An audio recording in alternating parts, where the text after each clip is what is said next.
Hello, എല്ലാവർക്കും എൻ്റെ പുതിയ വീട്ടിലോട്ട് സ്വാഗതം. അപ്പോൾ ഇന്ന് ഞാൻ വന്നിട്ടുള്ളത് ഓരോ ബിസ്ക്കറ്റ് വെച്ച് ചെയ്തെടുത്തൊരു പുഡിങ്ങിൻ്റെ റെസിപ്പിയായിട്ടാണ് കേട്ടോ. വളരെ സിമ്പിളായി തന്നെ ചെയ്തെടുക്കാൻ പറ്റും, അതുപോലെ തന്നെ കഴിക്കാൻ നല്ല അടിപൊളിയായിരുന്നു കേട്ടോ. അപ്പോൾ ഇതിങ്ങനെ ഉണ്ടാക്കുന്നത് നോക്കാം. അതിനായിട്ട് ഞാനിവിടെ ബിസ്ക്കറ്റ് എടുത്തിട്ടുണ്ട്, ഒരു വലിയ പാക്കറ്റും ഒരു ചെറിയ പാക്കറ്റും. ഇതൊന്ന് പൊട്ടിച്ചെടുത്തിട്ട് അതിൻ്റെ ഉള്ളിലത്തെ ബിസ്ക്കറ്റും ക്രീമും രണ്ടും സെപ്പറേറ്റ് ആക്കി എടുക്കണം.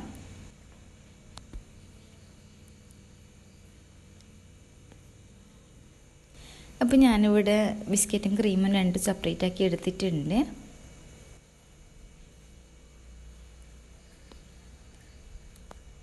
ഇനി ബിസ്ക്കറ്റ് കൈ കൊണ്ട് തന്നെ ഞാൻ ഇതുപോലെ ഒന്ന് പൊടിച്ച് വെച്ചിട്ടുണ്ട് കേട്ടോ. അപ്പോൾ ഞാൻ ആ ഒരു വലിയ പാക്കറ്റ് ബിസ്ക്കറ്റ് മാത്രമേ എടുത്തിട്ടുള്ളൂ. ഈ ചെറിയ പാക്കറ്റ് ബിസ്ക്കറ്റ് ആവശ്യം വരികയാണെങ്കിൽ മാത്രം പൊട്ടിച്ചെടുക്കാമെന്ന് വിചാരിച്ചിട്ടാണ്. ഇനി ഞാനിവിടെ അതിനാവശ്യമായിട്ടുള്ള പാൽ ഒന്ന് ചൂടാൻ വെച്ചിരുന്നു. അത് നല്ലപോലെ ഒന്ന് ചൂടായി വന്നിട്ടുണ്ട് കേട്ടോ. ഇനി ഞാൻ കുറച്ച് പാലിലേക്ക് 4 സ്പൂൺ വരെ കസ്റ്റാർഡ് പൗഡർ മിക്സ് ചെയ്തിട്ട് ഈ ചൂടായി വന്ന പാലിലേക്ക് ഒന്ന് ഒഴിച്ചു കൊടുക്കുന്നുണ്ട്.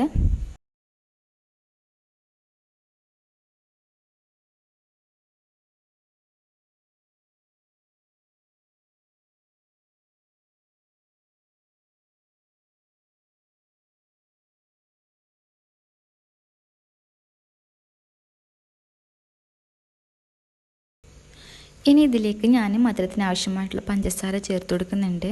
വളരെ കുറച്ച് ചേർത്ത് കൊടുക്കുന്നുള്ളൂ. ഞാൻ ഇവിടെ ചെറിയ സ്പൂണിൽ 2 സ്പൂൺ അളവിലാണ് ചേർത്ത് കൊടുക്കുന്നത്.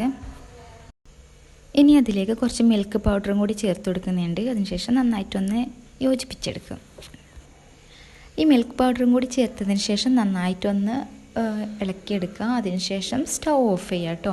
ഇനി ഇതൊന്ന് ചൂടാറാൻ വേണ്ടിയിട്ട് വെയിറ്റ് ചെയ്യുക. അപ്പോൾ ഇത് നല്ലപോലെ ഒന്ന് ചൂടാറി വന്നിട്ടുണ്ട്. നല്ല തിക്കായിട്ടുണ്ട് കേട്ടോ ചൂടാറിയപ്പോൾ. ഇനി ഇതൊരു മിക്സിൻ്റെ ജാറിലോട്ട് ഇട്ടെടുക്കാം.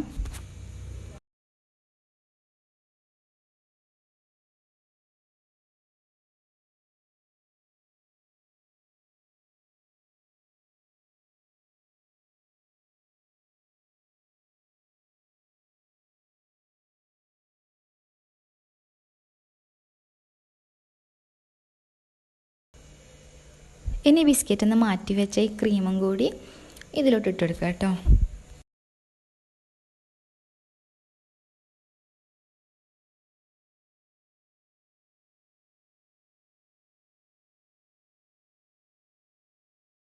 അപ്പോൾ ഇതും കൂടി ചേർത്തിട്ട് നന്നായിട്ടൊന്ന് അടിച്ചെടുക്കാം. ഞാനിവിടെ അത് അടിച്ച് കൊണ്ടുവന്നിട്ടുണ്ട്.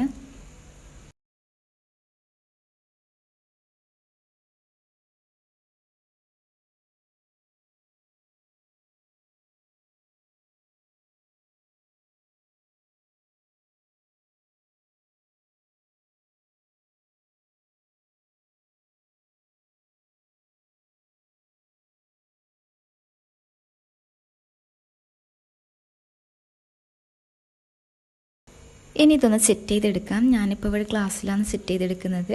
ഫസ്റ്റ് ലെയറായിട്ട് പൊടിച്ച് വെച്ചിരുന്ന ബിസ്ക്കറ്റ് ഇട്ട് കൊടുക്കുന്നുണ്ട്.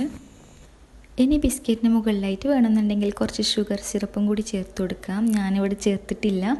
കഴിക്കുന്ന സമയത്ത് ഒന്ന് കടിക്കാൻ കിട്ടാൻ വേണ്ടിയിട്ടാണ് കേട്ടോ. ഇനി മുകളിലായിട്ട് നമ്മൾ തയ്യാറാക്കി വെച്ച ആ ഒരു ക്രീമും കൂടി ചേർത്ത് കൊടുക്കാം.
ഇനി ഇതിൻ്റെ മുകളിലായിട്ട് കുറച്ച് കൊക്കോ പൗഡറും കൂടി ചേർത്ത് കൊടുക്കാം. ഇത് ഓപ്ഷണലാണ്, വേണമെന്നുണ്ടെങ്കിൽ ചെയ്യാം കേട്ടോ.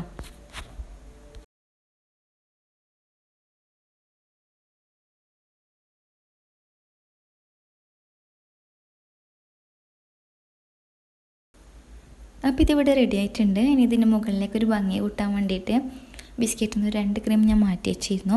അത് ഇതിൻ്റെ മുകളിലേക്ക് വെച്ച് കൊടുക്കുന്നുണ്ട് കേട്ടോ. അതിനുശേഷം നല്ലതുപോലെ ഒന്ന് തണുപ്പിച്ചെടുക്കുക. ഞാനൊരു 3-4 മണിക്കൂർ വരെ ഫ്രിഡ്ജിൽ താഴ്ത്തി വെച്ചിട്ട് തണുപ്പിച്ചെടുക്കുന്നുണ്ട്. അതിനുശേഷം കഴിക്കാവുന്നതാണ് കേട്ടോ. അപ്പോൾ ഇൻഷാ അല്ലാഹ് അടുത്ത വീഡിയോ ആയിട്ട് വീണ്ടും വരാം. Thanks for watching. വീഡിയോ ഇഷ്ടപ്പെട്ടാൽ ലൈക്ക് ചെയ്യാൻ മറക്കല്ലേ കേട്ടോ.